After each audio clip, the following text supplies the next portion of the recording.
Hello, I am the Chancellor of Macquarie University, and it is my sincere pleasure to welcome you to our unique, top-of-the-line campus. Since 1964, Macquarie has prided itself on providing an enriching, modern education for our students. At the dawn of 2018, just over 50 years since our inception, Macquarie looks towards creative thinkers to further shape our modern world.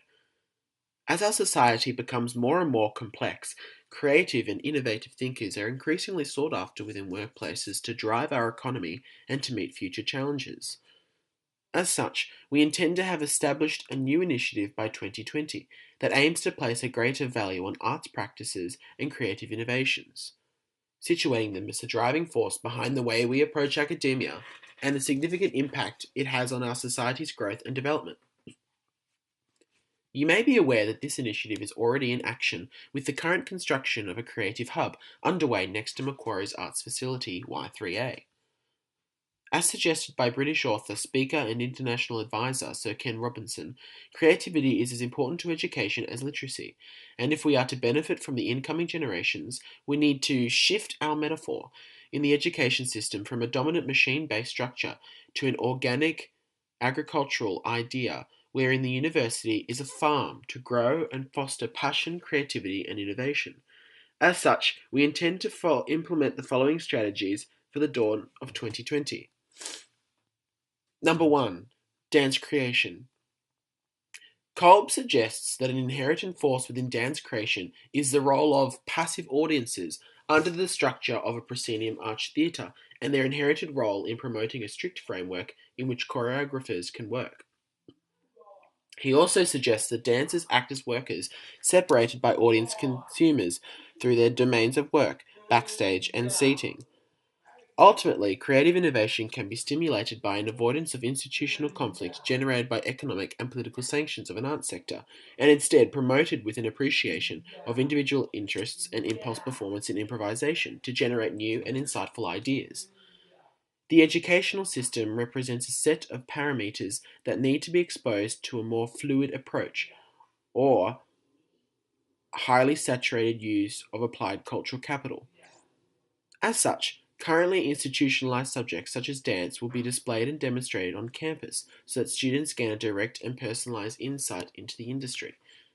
This allowance of freedom in arts and culture can motivate a student to learn and then become passionately interested and proactive, as stated by Johnson, in their current studies profession and potentially inspire students to undertake creative pursuits that they might not otherwise have been exposed to.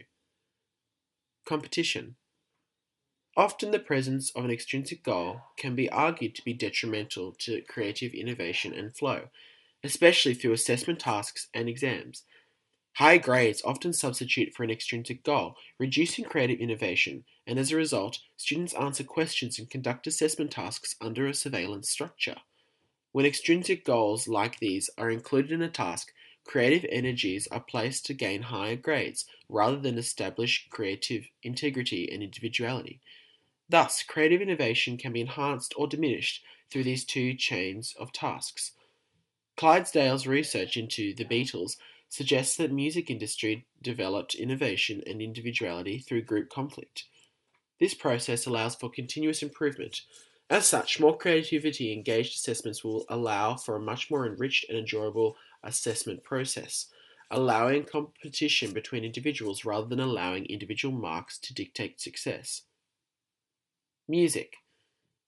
I believe it was Aristotle who once said, "Music has a power of forming the character and should therefore be introduced into the education of the young." Fear not, it isn't too late if you already are considering going to university. Let's shoot right into an example. In 2013, statistics showed that only 55% of doctors at a certain hospital knew how to treat severe asthma symptoms. Young Tappers, a British doctor, reported a YouTube video in which he sang the steps for asthma treatment. 2 months after the video went viral, 100% of doctors knew the asthma guidelines and they were being implemented in hospitals. Cognitive scientist David Rubin notes that when two words in a ballad are linked by rhyme, college students remember them better than non-rhyming words. Many of the world's greatest works of literature, such as the Odyssey and the Iliad, began as oral chants. At Macquarie, we are convinced that we can take something old and effective and then make it work within modern day programs. Currently, it is common policy that any student from any degree or background, whether they are skilled in music, learning, or just interested, are welcome to participate in music units, SANS auditions, or interviews. It is this all inclusive attitude that encourages fostering creativity in all faculties and their students that we intend to capitalise on. Whilst we don't want to turn university classrooms into a Grease musical, there are a couple of strategies we'd like to implement. For example, the integration between university radio and artists, such as Triple J. To invite university bands into the studio to perform covers, currently no collaboration between radio and music sectors exists. Integrate groups into university community and strengthen musical collaboration networks. The incorporation of poetry being used in the classrooms. Both creative and intellectual qualities are used in this task. For example, using a poem to help remember business or medical students remember basic principles and theories. The studying of lyrics and songs, and how these are used in TV ad campaigns. The integration of creative learning practices at the university level is not just beneficial to those studying traditionally creative fields. Teaching design thinking practices to students of all disciplines can increase their capabilities and greater prepare them for their careers post-university. Design thinking involves using creativity, collaboration, and innovation when attempting to problem solve. While discipline-specific knowledge is extremely important in any chosen field, the distinct ways of thinking and addressing issues employed by creative people are becoming more highly prized in many non-traditionally creative industries.